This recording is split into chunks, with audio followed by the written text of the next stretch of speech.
नमोस्तु गुरुदेव।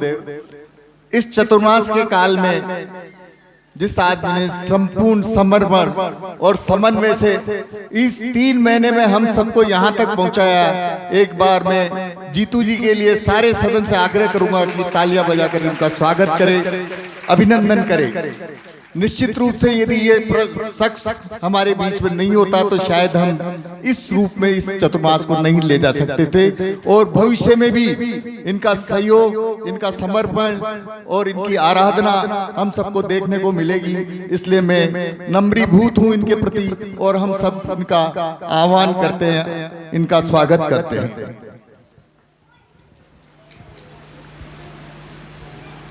इन्हीं की बात को आगे बढ़ाते हुए मैं आप लोगों को ये बताना चाहता हूं कि आज सुबह गुरुदेव के सानिध्य में हमने समावनी पर्व को मनाया, और कल हम यहाँ भी मनाएंगे।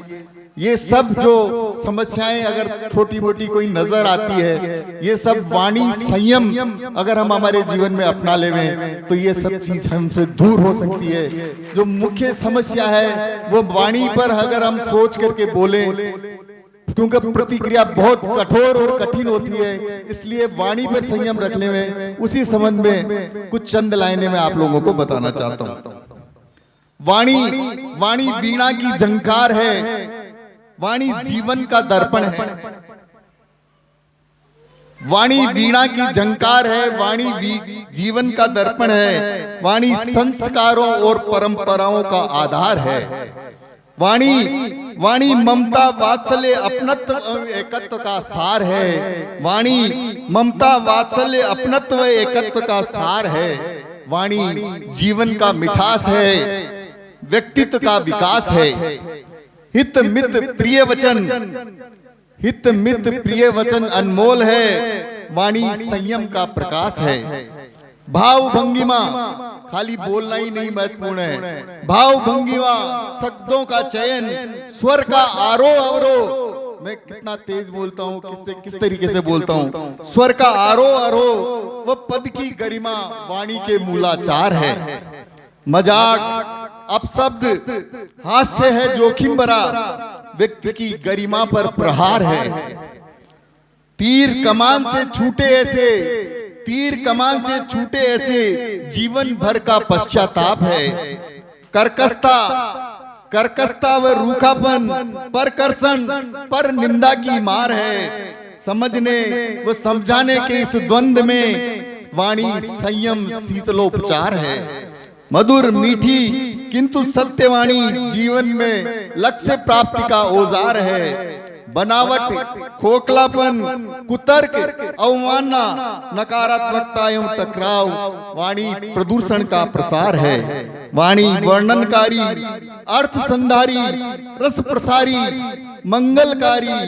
वाणी उद्वेग विहारी, योग्य अयोग्य का भेद बताती, शब्दों का आधार है। जय जिनेन्द्र, जय जिनेन्द्र। धन्यवाद आदरणीय। और कोई मान जी।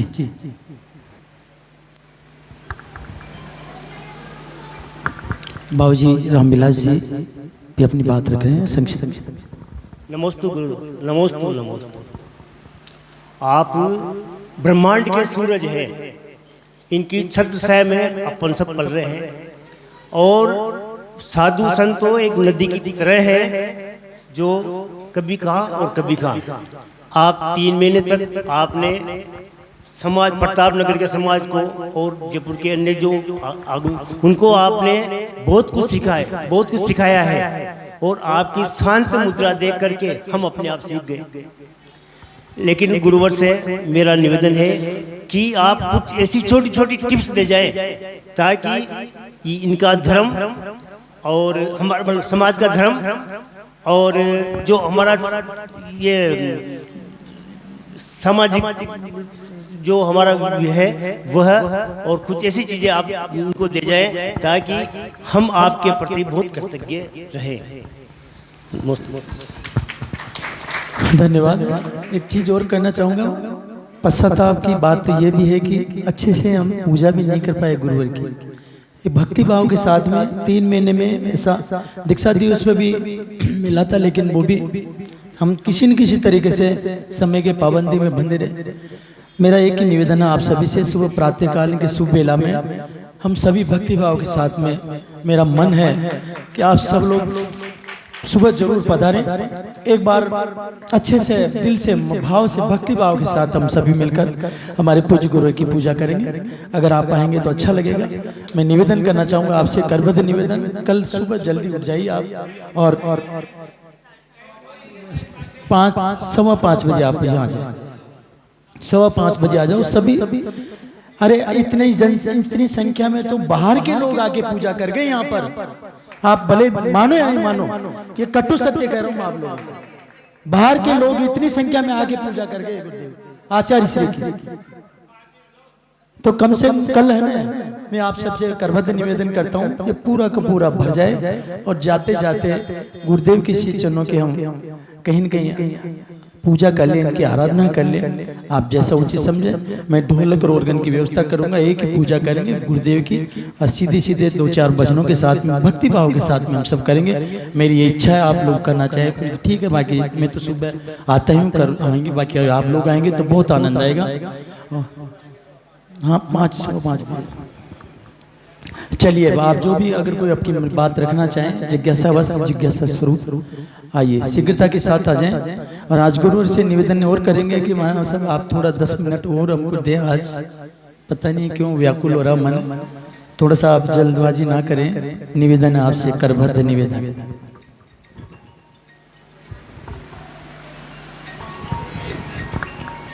नमोस्तु महाराज। पंचम काल में कहते हैं आश्चर्य नहीं है, चमत्कार नहीं है। एक जैन दिगंबर मुद्रा अपने आप में चमत्कार है। श्राविकाओं का, श्रावकों का 10 उपवास, 31 उपवास, 16 उपवास करना अपने आप में चमत्कार है। महाराज जी आपका सानिध्य पाकर हमने क्या पाया और क्या खोएंगे, इसके लिए मेरे पास शब्द नहीं है। लेकिन मैं आपसे एक वादा चाहती हूँ कि आप 1 महीने बाद पुनः, 1 महीने बाद एक दिन भी जाना दें, 1 महीने बाद पुनः हमारे साथ होंगे, ऐसा मेरा निवेदन है। नमस्ते महाराज। चलिए साहब, और कोई मान, चलिए श्रीमती रतन देवी जी। महाराज जी एक दोहे मैंने पढ़ा था, ही से भी की और ही बड़े सभी हम लोग, 6 के आगे 3 हो विश्व शांति का योग। तो 3 और 6 36 होंगे तो 36 का आंकड़ा हो जाता है, तो 6 और 3 63 होते हैं। तो विश्व शांति का योग कैसे बनता है महाराज जी?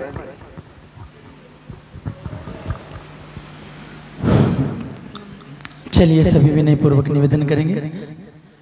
नमोस्तु गुरुवर, नमोस्तु गुरुवर, नमोस्तु गुरुवर। जिज्ञासाएं बहुत भी है, आपको भी शायद आभास हो गया हमारे मन में क्या जिज्ञासा है। केवल आज हमारे को शांत करने की कृपा करें। नमोस्तु गुरुवर, नमोस्तु गुरुवर, नमोस्तु गुरुवर।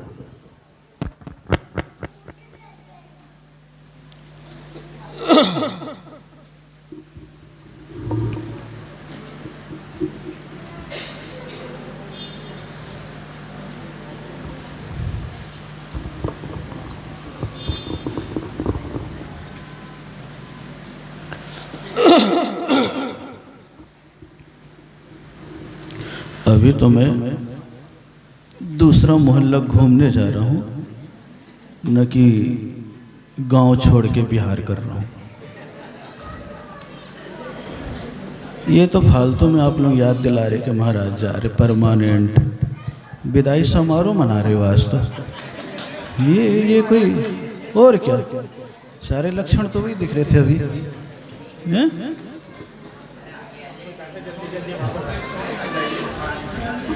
बताओ, बड़े आनंद का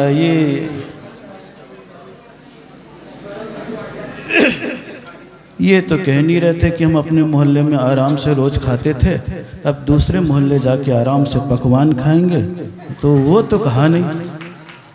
ये कहा रहा अपने मोहल्ले में हम सूखी रोटी खाए, पता नहीं दूसरे के मोहल्ले मिले ना मिले, इसलिए महाराज यहीं पे पूरा खिलाओ। बताओ कौन कौन सी सोच है आपके?